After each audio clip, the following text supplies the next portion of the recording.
দোস্ত পরীক্ষাতে দিলাম 7 তারিখে তো রেজাল্ট আজকে দিই তো কয় তারিখ 6 তারিখ আজকে তোর কি টেনশন হয় না কি টেনশন গুণ মুখ খাম হইলাই তো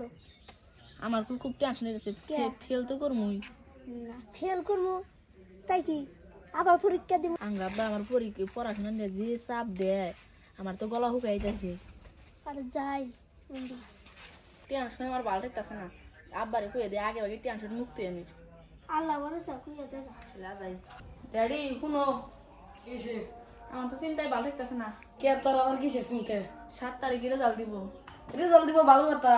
এর চিন্তার মধ্যে তো কিছুই দেখতেছি না কে তুই কি পাস করাবি না ও তাহলে কেন নিকে তোর পড়াশোনা করাই আমি তুই তখন পাশই করাবি না খারা তোর সাইকেল করতেছে আল্লাহ রে বাবা খেয়া বাগের মারে আমিও তো ফেল করবো আমারও অনেক কপাল আছে আল্লাহ রে কি মার দিছে এত কি ভেঙে যাচ্ছে তো আনে বাসে রে বাগের মারলো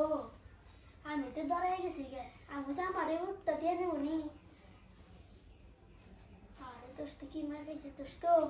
আচ্ছা তো ইয়া যাও দিব দেখুন তো দোস্ত পাস করছি হ্যাঁ আমার দাদা হই আমি ওটাই নেমে না পাস করে দিছেন আমি তো সেকেন্ড ডিভিশন পেয়ে দিছি আমি বাকে কইছি ও কি যে চিল্লা বলা করছ কি হইছে আজকে তাহলে তোর রেজাল্ট হলো তা কি রেজাল্ট কি আমার বাবা সেকেন্ড ডিভিশন পেয়েছি হাই হাই তুই সেকেন্ড ডিভিশন পেয়েছা তাহলে কেন নিকে মার খেলি বোকা সুদা পোলা ভান তখন নিগাল বোকার নিকে সমাজটা নষ্ট হয়ে গেছে এই বোকামি করে নিকে তোর আর মান না